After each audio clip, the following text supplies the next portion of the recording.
The emergency alarm blared through the Valerian outpost station. Red lights flashed in rhythm with the sound. 6 Valerian officers rushed to their stations. Their gray skin glistened under the emergency lights as they moved quickly on their long, thin legs. Commander Taz, the outpost leader, burst into the control room. His 4 eyes blinked rapidly as he tried to understand what was happening. "Report. Now," he shouted. Officer Kell looked up from his screen. His hands shook as he spoke. "Unknown ship entered our space, sir. It did not respond to our warnings." "Did you follow first contact rules?" Commander Taz asked. His voice was sharp. Officer Kell looked down. We sent the warnings, but they kept coming. And defense systems fired automatically. The ship, it's gone." Commander Taz froze. The room fell silent except for the blaring alarm. "You fired on an unknown ship without my order?" "The system was set to auto-defend. We didn't think—" "No, you didn't think," Taz cut him off. "Send all data to High Command now. This could be very bad." Captain Jun Kim stood tall on the bridge of the EDF Thunderhead. His dark uniform fit perfectly on his strong frame. At 45, he was one of Earth Defense Force's most experienced captains. 20 years of service had taught him to stay calm in any situation. But now, as he read the emergency message, he felt a cold anger rise inside him. The screen showed the last transmission from the diplomatic vessel Olive Branch. The small ship had carried Earth's first diplomatic team to meet the Valerian coalition. The message was short. "Under fire. Shields failing. This is unprovoked. Tell Earth." Then nothing. "Confirm this," Kim ordered, his voice steady despite his anger. Lieutenant Hana, the communications officer, worked quickly at her station. Her fingers moved fast over the controls. After a moment, she looked up. Her face was pale. "Confirmed, Captain. The Olive Branch is gone. Our sensors show weapons fire from the Valerian outpost. The ship was destroyed." Kim closed his eyes for a moment. 20 diplomats, scientists, people trained to make peace, not war. All dead. "Set course for Earth Command," he ordered. "Maximum speed." "Yes, sir," replied the pilot, Ensign Tay. "Course plotted. We'll arrive in 18 hours. Kim pressed a button on his chair. "All senior officers to the briefing room in 10 minutes. We need to prepare our report." As the bridge crew returned to their duties, Kim turned to his second in command. Commander Bin stood quietly, waiting. "What do you think, Bin?" Kim asked softly. Was it a mistake or deliberate? Commander Bin frowned. His 28 years had been spent mostly in space, training for first contact scenarios. "Hard to say, sir. The Valerians are unknown to us. Our scans show they have a large coalition of 12 star systems. They've met other alien species before. They should know better than to fire on a diplomatic vessel." "Yes, they should," Kim agreed. "But now we have to deal with what they did, not what they should have done." Lieutenant Minji Park stood alone in the observation lounge. At 30, she was the youngest xenolinguist in the Earth Defense Force. The stars streaked by as the Thunderhead flew at top speed toward Earth. In her hand was a small data pad showing the messages she had helped create for the diplomatic mission. Messages of peace, of friendship, of cooperation. The door slid open behind her. Captain Kim entered and stood beside her. "It's not your fault," he said simply. Minji didn't look at him. "I crafted those messages, Captain. I made sure they were clear, that there could be no misunderstanding." "And there wasn't," Kim replied. "The Olive Branch followed all protocols. They identified themselves. They approached slowly, they sent the messages. The Valerians chose to fire anyway." Minji finally turned to look at him. "What happens now?" Kim's face was grim.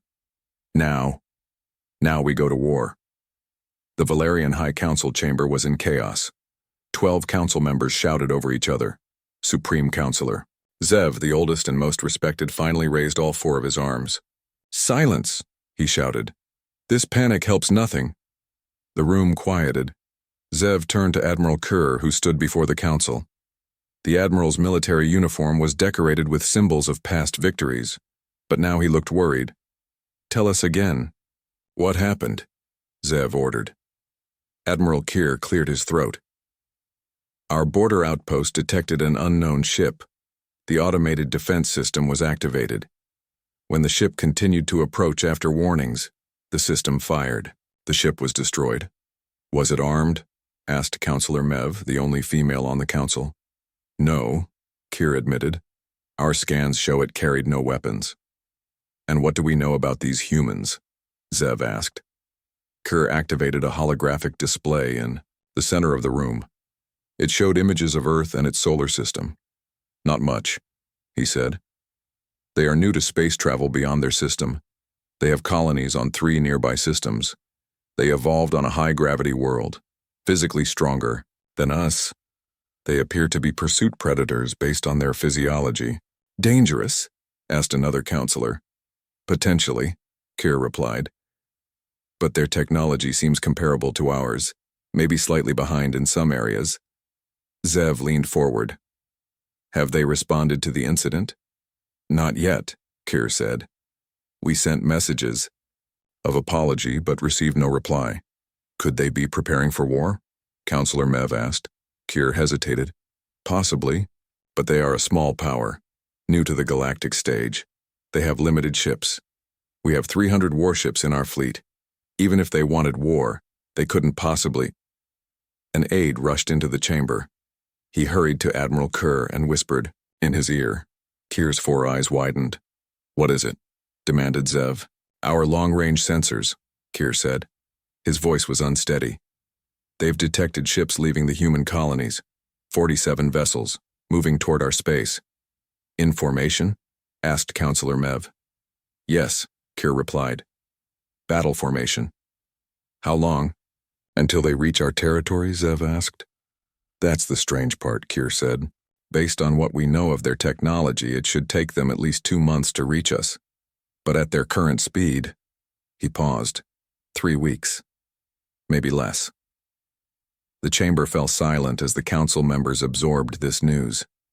It seems, Zev said finally, that we may have made a grave mistake in our assessment of these humans. On Earth, the Global Security Council had been in emergency session for 6 hours. Defense Minister Ji-Wan Choi stood before the assembled leaders of Earth and its colonies. The large chamber was filled with tense faces. The decision is made, Choi announced. The Valerians have committed an act of war against humanity. We will respond with appropriate force. What force do you recommend? Asked the President of the United North American States. Choi looked to the back of the room where Fleet Admiral Su Yun waited. Yun was 60, with gray hair and a face hardened by decades of military service. She stepped forward. I recommend immediate deployment of Task Force Alpha, she said, including the EDF Terminus. Murmurs filled the room. The Terminus was humanity's secret weapon, the first and only Apocalypse-class warship, built over 10 years in the asteroid belt, hidden from alien observation. Are you sure that's necessary? Asked the European Union representative. The Terminus was built for a major threat. The Valerians are just one coalition. They murdered our diplomats, Admiral Yoon replied. Her voice was cold. They must learn that humanity is not to be taken lightly. Defense Minister Choi nodded. The deployment is authorized. Admiral Yoon will lead the task force personally. As the council members filed out, Admiral Yoon remained. She looked at a small photo she always carried. It showed a young man in a diplomatic uniform, her nephew, who had been on the olive branch. They have no idea, she whispered, what they've done. 3 weeks passed. On the Valerian homeworld, the military was on high alert. Every available ship had been called back to defend their home system. 300 warships formed a protective ring around the planet. Their sleek hulls reflected the light of the system's twin suns. Admiral Kier stood on the command deck of his flagship, the Pride of Valeria. The massive ship was 2 kilometers long, the largest in the Valerian fleet. Kier studied the tactical display showing the position of every ship. A perfect defense, he said to his second-in-command, Captain Rez. No enemy could break through this formation. Rez nodded, but his 4 eyes showed worry. The humans are still coming? Yes, Kier replied. Our long-range sensors track them. They will arrive tomorrow. How are they moving so fast? Rez asked. Their ships should not be able to— I don't know, Kier interrupted. But it doesn't matter. We outnumber them 6-1. Our technology, his superior. This will be a short battle. A young officer rushed onto the bridge. Admiral, urgent news from the sensor station. What is it? Kerr asked. The human fleet. We've detected something strange. One of their ships is much larger than reported. It's massive, sir, bigger than the Pride of Valeria. Kier's confidence wavered. Show me. The tactical display changed to show a grainy image. Among the human fleet was a ship that dwarfed the others. It was shaped like an arrow, pointing directly at the Valerian homeworld. What is that? Whispered. Rez, I don't know, Kier admitted. But I don't like it. Fleet Admiral Su Yun stood on the bridge of the EDF terminus. At 5 kilometers long, it was the largest ship humans had ever built. Most of the galaxy didn't know it existed. The bridge was a hive of activity. Officers moved efficiently between stations. Screens showed the status of the ship and the fleet. Through the massive viewport, Yun could see the swirling colors of hyperspace as they traveled. Commander Dae Han approached. He was Yun's most trusted officer, 35 years old with a brilliant tactical mind. Status report, Commander, Yun said. All systems ready, Admiral, Han replied. The fleet is in perfect formation. We exit hyperspace in 18 hours. Yun nodded. And the terminus? Main weapon is charged. Shield systems at maximum. All. Crew at battle stations. Good. Yun turned to face the crew. This will be humanity's first war against an alien power. I want it to be short. I want it to be decisive. I want the Valerians to understand exactly who they're dealing with. The bridge crew nodded. They all knew what was at stake. 20 diplomats, dead. Earth's honor questioned. The safety of human colonies at risk. Admiral, Han said quietly, do you think they'll surrender when they see our fleet? Yun's face hardened. No. They need to learn a lesson first. Lieutenant Minji Park sat. In the linguistics lab on the Thunderhead, Captain Kim had assigned her to develop messages for the Valerian leadership. Messages that would be sent before, during, and after the battle. Her fingers moved quickly over the keyboard. The screen filled with text in the Valerian language. She had studied it for years, even before first contact. The door opened. Captain Kim entered. How is it going? He asked. Minji gestured to the screen. I've prepared 3 messages. The first demands surrender. The second warns them about what will happen if they refuse. The third— She paused. The third? The third explains the terms of their surrender after we defeat them. Kim nodded. You seem sure of our victory. Minji looked up at him. Aren't you? I've never been more sure of anything, Kim replied. But not because of our numbers or our ships. Then why? Because we're human, he said simply. Throughout our history, we've faced challenges that should have destroyed us. Diseases, wars, natural disasters. Each time we survived, we adapted, we grew stronger. He looked at the star map on the wall. It showed the Valerian home system, the Dao. Valerians think they know what humans are, he continued. They think we're just another species taking its first steps into the galaxy. They're wrong. We bring with us all the strength, all the determination, all the ingenuity that kept us alive. On Earth, they have no idea what's coming for them. Minji smiled for the first time in weeks. No, they don't. On Earth, the Global Security Council remained in emergency session. Defense Minister Ji-won Choi stood before the holographic display. It showed the position of the human fleet as it approached Valerian space. Task Force Alpha will arrive tomorrow, she announced. Admiral Yun reports all systems ready for battle. And if the Valerians surrender? Asked the African Union representative. Then we accept, Choi replied. But they must meet our terms. The criminals who fired on our ship must be turned over for trial. Reparations must be paid to the families of the dead, and the Valerians must agree to limits on their military. And if they refuse? Asked another counselor. Choi's expression grew hard.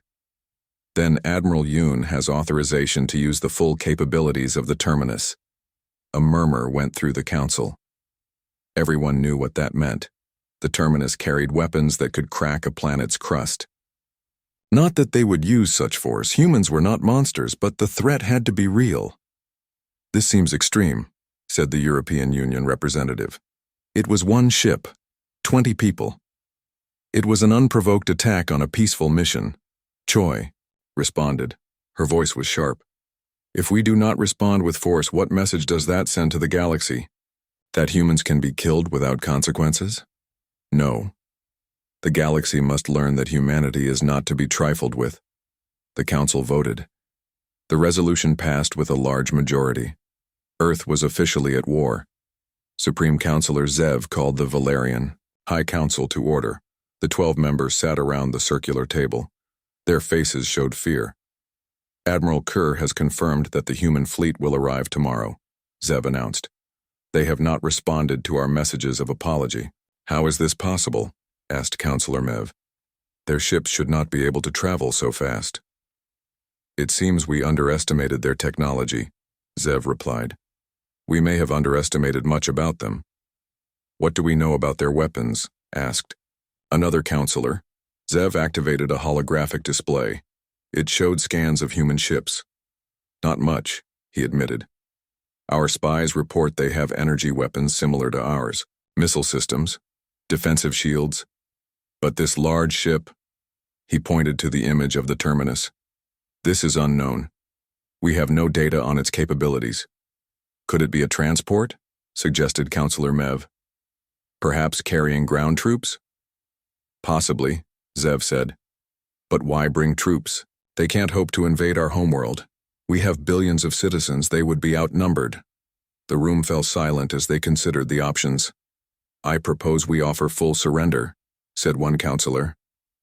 "Give them what they want before blood is shed." "No."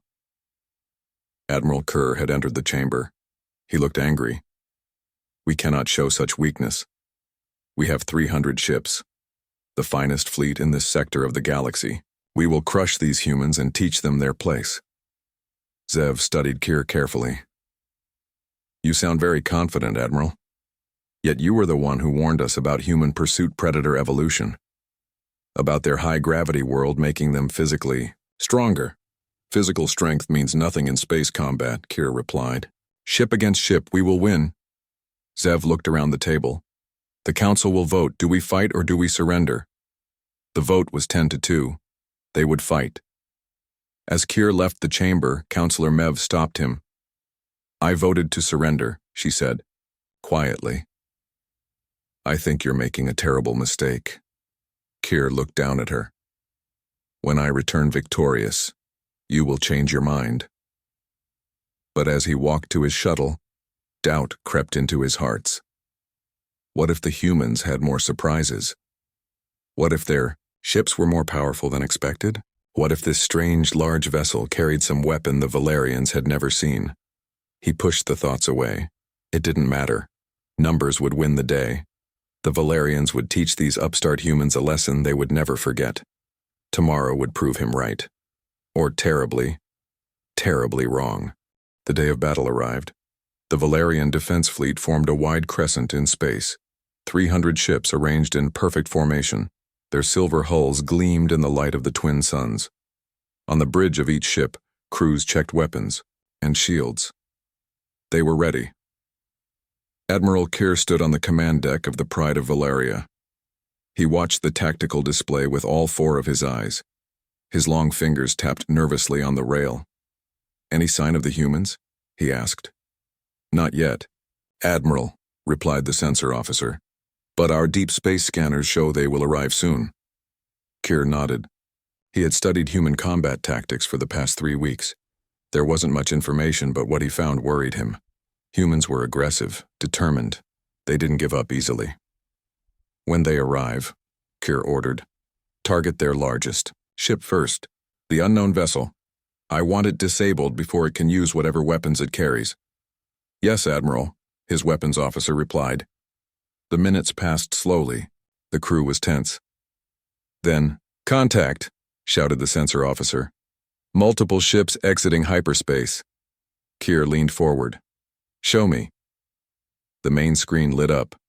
Kier expected to see the human fleet appear in a standard formation, a tight group, ready to face the Valerian crescent. What he saw instead made him step back in shock. The human ships weren't grouped together.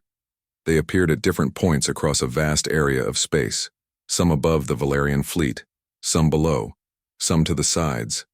The formation made no sense. What are they doing? Captain Rez asked. They're scattered. They can't support each other like that. Kier didn't answer. His eyes were fixed on one ship, the massive vessel that had worried him, the Terminus. It appeared directly in front of the Valerian crescent, just out of weapon range. All ships target the large human vessel, Kier ordered. Fire when ready. But before the Valerian fleet could act, something strange happened. The Terminus began to glow. A ripple of energy spread out from it, moving faster than any weapon Kier had ever seen. Evasive action, he shouted. But it was too late. The energy wave passed through the Valerian fleet. As it touched each ship, the lights flickered and died. Systems shut down. Weapons went offline. Report, Kier demanded. What happened? Some kind of electromagnetic pulse, the science officer replied. But controlled, directed. I've never seen anything like it. How many ships are affected?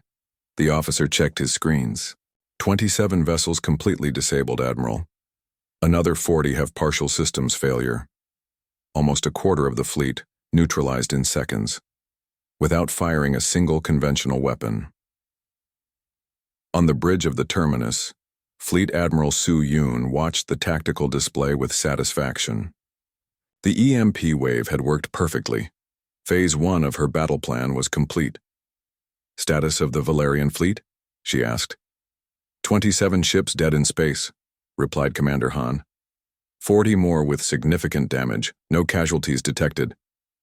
Yun nodded. That was important. This wasn't about killing, it was about showing power, about sending a message. Begin Phase 2, she ordered. Launch Lancer squadrons. Han relayed the command. From the smaller human ships, hundreds of fighter craft launched. Each one carried 2 people, a pilot and a weapons officer. They were small, fast, and deadly. All Lancer squadrons, this is Captain Jun Kim, came a voice over the comm system. Form up and prepare to attack on my mark. The fighters arranged themselves into groups of 12. They moved with precision that came from countless hours of training. The Valerians had nothing like them. Their culture favored large ships, not small fighters. On the bridge of the Pride of Valeria, chaos reigned. Admiral Kier struggled to understand what was happening. The human fleet is launching small craft, reported the sensor officer. Hundreds of them. Fighters? Kier asked in disbelief. They're using fighter craft in ship-to-ship combat? It made no sense. Fighter craft were useful in planetary defense, but against capital ships, their weapons were too small to do significant damage. Target those fighters, Kier ordered. All operational ships open fire. The Valerian fleet responded. Energy beams lanced out trying to hit the small, fast-moving human craft. But the fighters were incredibly agile. They twisted and turned in ways that seemed impossible. The Valerians hit only a handful. Then the fighters attacked. They didn't target the ship's main hulls as Kier expected. Instead, they focused on specific points: weapon systems, engine exhausts, sensor arrays, communication dishes. Their precision striking our weak points, Captain Rez realized. How do they know where to hit? Kier had no answer. The humans had studied Valerian ships somehow. They knew exactly where to strike for maximum damage with minimum firepower. Within minutes, more Valerian ships lost weapons or engines. They weren't destroyed, but they couldn't fight. Captain Jun Kim led the first fighter squadron. His small craft danced between energy beams from the Valerian ships. Beside him, his weapons officer, Sergeant Jin, targeted a communication array on a Valerian cruiser. Lock acquired, Jin reported. Firing.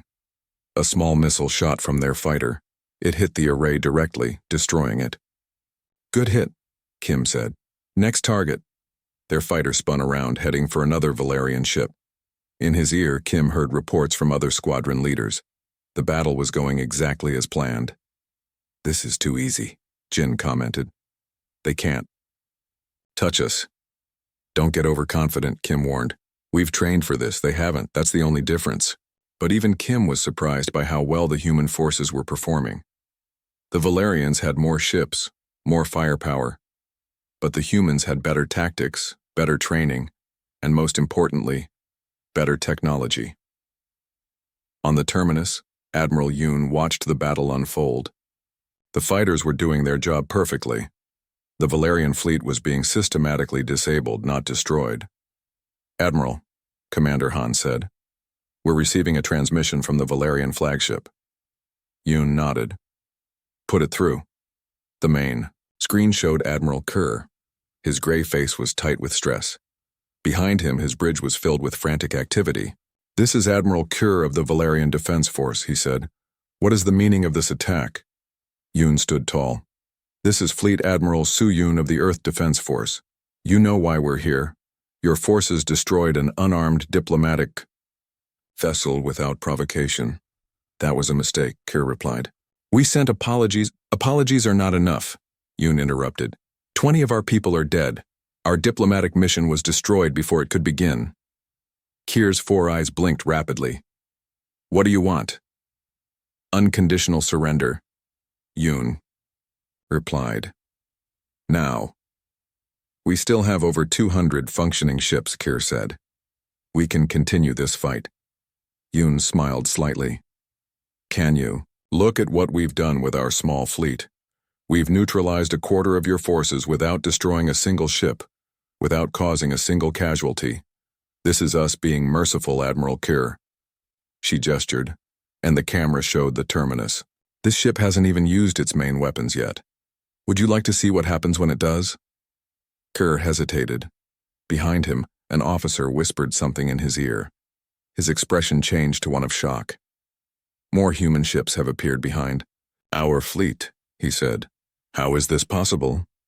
"We've mastered technologies you clearly don't understand," Yoon replied. "This is your last chance. Surrender or face the consequences." The screen went blank as Kerr cut the transmission. "He needs time to realize his situation," Yoon said to Commander Han. "Prepare the main weapon for a demonstration. Target the small moon of their 4th planet. No life forms present there?" Han nodded. "Yes, Admiral. Main weapon charging." Throughout the fleet, the human fighters continued their precision strikes. The Valerian ships struggled to respond. Their formation was broken, their command structure in chaos. Lieutenant Minji Park stood on the bridge next to Admiral Yoon.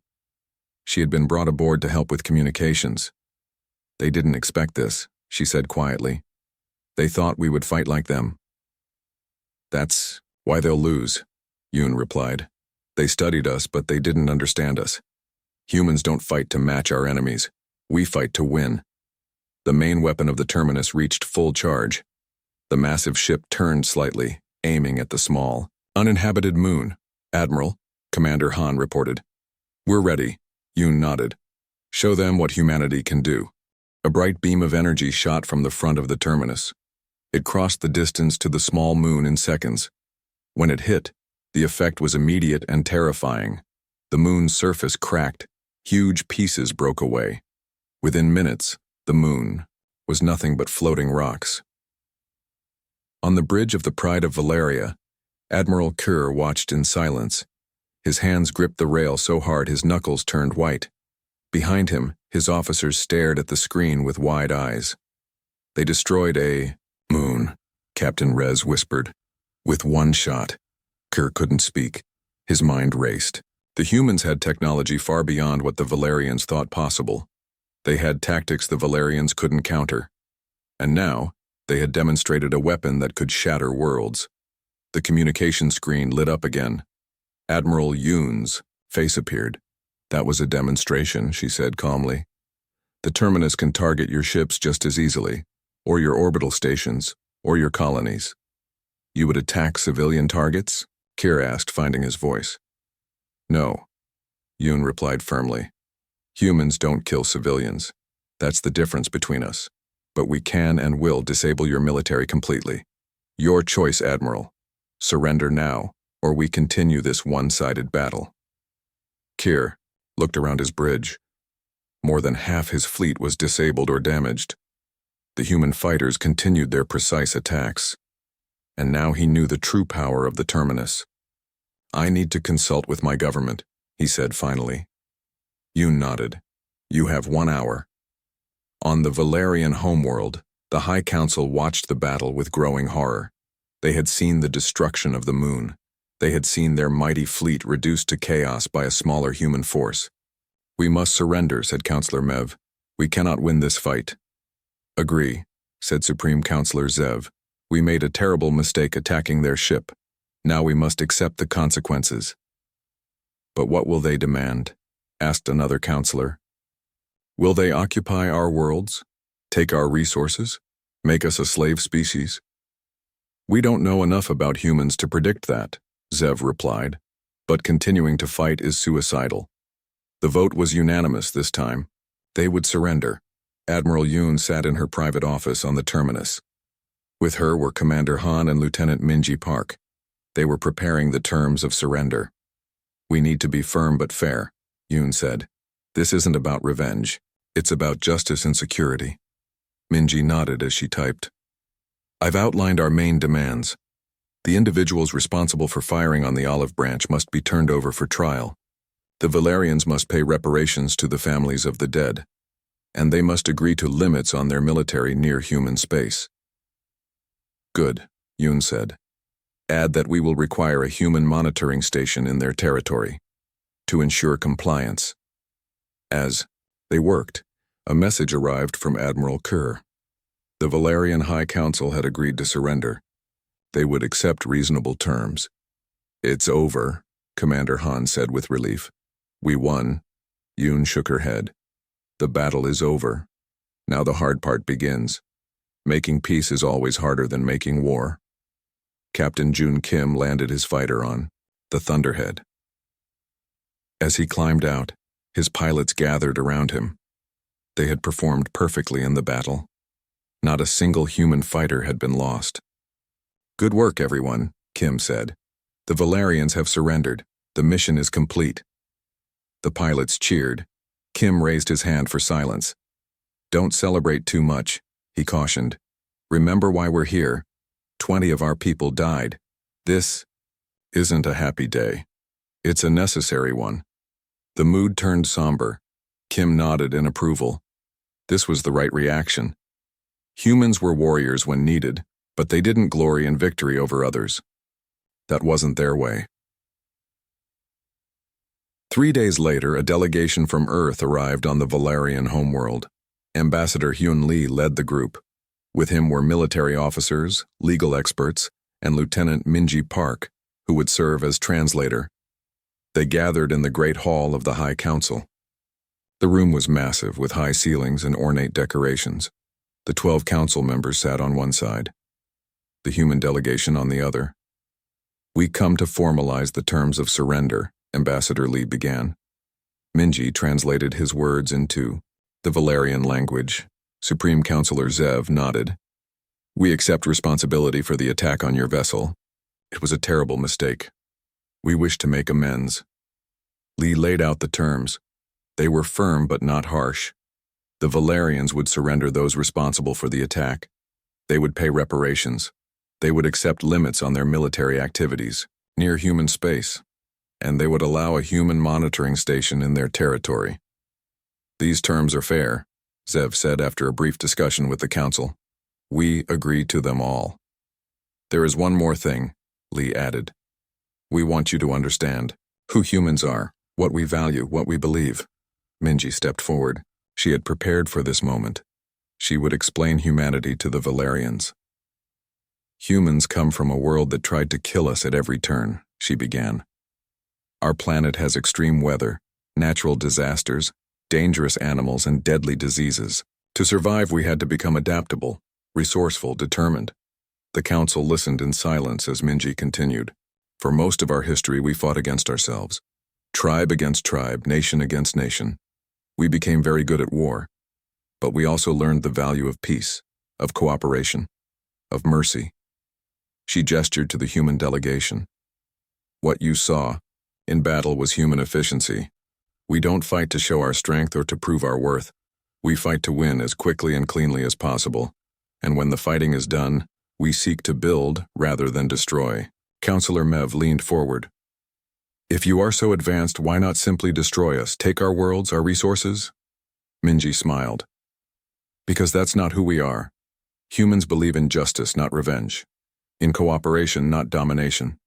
We would rather have allies than subjects. Ambassador Lee nodded in agreement. The galaxy is vast and likely holds threats neither of us has encountered yet. We would rather face those threats together, as partners, than enemies. The council members looked at each other. This was not what they had expected. You are a strange species, Zev said finally. You fight with terrifying efficiency, yet offer peace with open hands. That is humanity, Minji replied. We can be your worst enemy or your best friend. The choice is yours. That evening, Admiral Kerr stood on a balcony overlooking the capital city. He had been stripped of his rank for his role in the disaster. Tomorrow, he would surrender himself to human justice. Ambassador Lee joined him on the balcony. They stood, in silence for a moment, watching the twin suns set. I don't understand your people, Kerr said finally. You could have destroyed our fleet, bombarded our world, taken whatever you wanted. Lee nodded. We could have. But what would that achieve? More death? More hatred? Eventually, more war. Other species would not have been so merciful. We're not other species, Lee replied. We're human, and humans understand something important. True strength isn't in how much you can destroy. It's in what you choose to build. Keir looked at the human with new respect. I think perhaps we have much to learn from your kind, and we from yours, Lee said.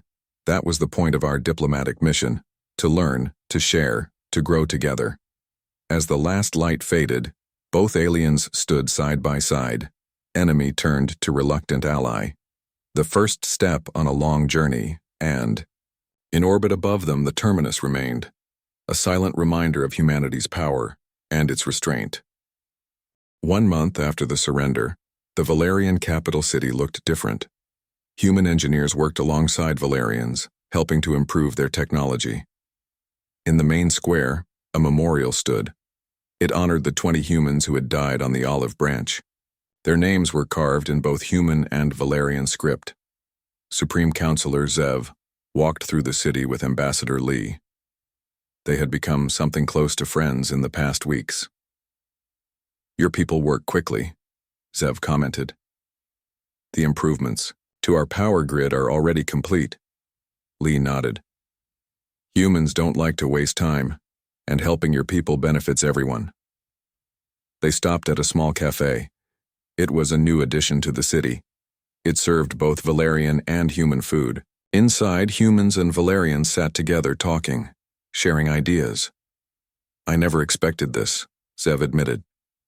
When your fleet destroyed our moon, I thought you would be harsh masters. That's not our way, Lee replied. The demonstration was necessary to end the fighting quickly, but our goal was always peace. A young Valerian approached their table. She looked nervous. Ambassador Lee, she said, I am Tiv. I have been selected for the student exchange program. I will travel to Earth next month. Lee smiled. Excellent. You'll be one of the first Valerians to see our homeworld. Are you excited? Yes, and scared, Tiv admitted. Is it true that Earth has only one sun, and that water falls from the sky? Both true, Lee replied. Earth will seem strange to you at first, but that's the point of the exchange, to learn about each other's worlds. As Tiv left, Zev looked thoughtful. A month ago we were enemies. Now we send our young to study on each other's planets. Remarkable. That's humanity for you, Lee said. We move fast. On the orbit monitoring station, Lieutenant Minji Park worked with a team of human and Valerian scientists. They studied data from deep space, looking for signs of other civilizations, other potential friends or enemies. Captain Jun Kim entered the control room. He had been appointed commander of the station. "How's it going?" he asked. Minji looked up from her screen. "Good. The Valerian scientists are brilliant. They see patterns we miss, and their deep space sensors are better than ours. And how are they adapting to working with humans?" "Better than expected," Minji replied. "They were afraid of us at first, but now they're curious. They ask many questions about Earth, about human culture." Kim nodded. "And what do they find most surprising about us?" Minji thought for a moment. "Our adaptability, I think. How quickly we change our minds, our plans, our technology. Valerians are more fixed in their ways. That's why we survived on Earth," Kim said. "Change or die. It was the rule of our world."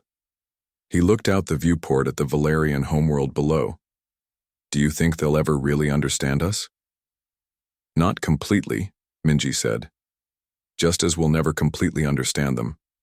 But that's okay. We don't need complete understanding to work together." In the Earth Defense Force headquarters, Admiral Su-Yun reviewed reports from the Valerian sector. The peace was holding. Trade had begun between the worlds. Cultural exchanges were underway. Commander Dae Han entered her office. He carried a small box. "The last item from the terminus, Admiral," he said. "As you requested." Yoon opened the box. Inside was a small photo. It showed her nephew in his diplomatic uniform. The nephew who had died on the olive branch.